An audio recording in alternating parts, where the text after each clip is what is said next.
네, 이 계좌는 제가 가지고 있는 또 다른 계좌인데요. 지금 매수 가능 금액이 130만 원 정도가 있어요. 근데 요 옆에 미수를 체크하게 되면은 1,800만 원치를 더 살 수가 있어요.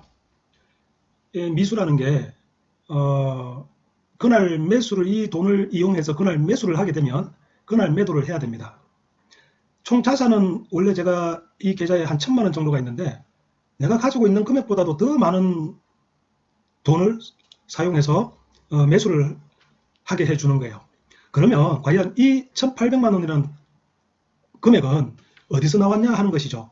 제가 이 미수를 체크를 해서 현재 매수 가능 금액은 130만 원 밖에 안 되는데 미수를 체크하는 순간 1,800만 원, 그러니까 1,700만 원 정도를 더 사용하여 이 종목을 매수를 할 수 있다는 얘기죠. 그러면 이거는 실제 돈이나 마찬가지인 거예요. 그러니까 내가 가지고 있는 돈은 1,000만 원 밖에 안 되는데 얘들이 1,800만 원을 빌려주는 거예요. 그렇다 그러면은 야들이 1,800만 원을 직접 나한테 돈을 줬나요? 그렇지는 않습니다. 그냥 이 숫자만 여기다가 찍어준 거예요. 증권사에서. 그 대신에 걔들도 저한테 돈을 준 것이 아니기 때문에 이 금액을 이용해서 내가 매수를 하게 되면은 이걸 갖다가 그날 오늘 중으로 매도를 해야 됩니다. 근데 얘들은 이 1,800만 원에 대한 수수료, 이자, 주식 매매 수수료도 챙길 뿐더러 이자까지도 챙기는 것이죠. 근데 굉장히 주식하는 많은 사람들이 이렇게 이 미수라는 걸 사용을 합니다. 가장 쉽게 쓸 수가 있으니까요. 묻지도 따지지도 않고 이 돈을 빌려주는 거예요. 매수 가능 금액은 130만 원 밖에 안 되는데 그러니까 한 1,600만 원치를 더 1,700만 원치를 더 살 수 있도록 해주는 것이죠. 그러면 결국 이거는 돈이라는 얘기예요. 이 돈을 갖다가 직접 주지는 않았어요. 게임머니처럼 여기다 그냥 찍어준 거예요. 그리고 이 숫자, 이 금액에 대한 수수료나 이자까지 얘들이 챙겨가는 것이죠. 완전히 날강도죠.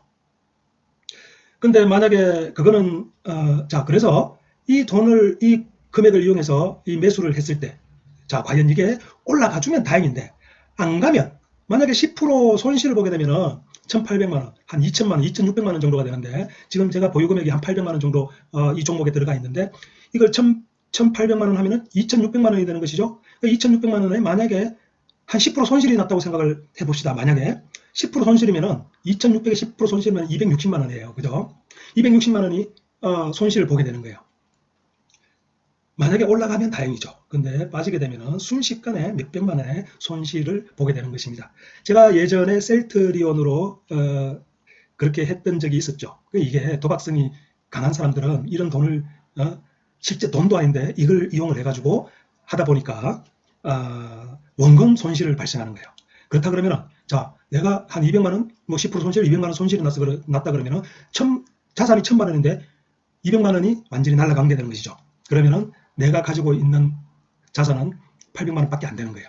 그런 식으로 미수를 사용해서 매수를 해서 손절매를 하다 보면은 원금 손실이 발생하게 되는 거예요.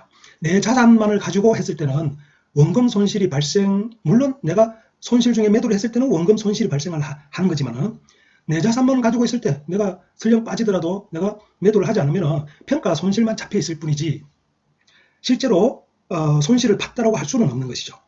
제가 이 방법을 권하지는 않습니다. 이런 금액을 이용을 해서 한다는 것은 진짜 도박에 가까운 거예요. 충분한 여유 자금을 가지고 이걸 갖다가 빠졌을 때 지금 한올바이오파마가 많이 빠졌다가 지금 끼적끼적 올라오고 있는 상황이죠. 저 같은 경우에는 빠졌을 때 평단가를 낮춰놨기 때문에 지금 보합권에 있는 거예요.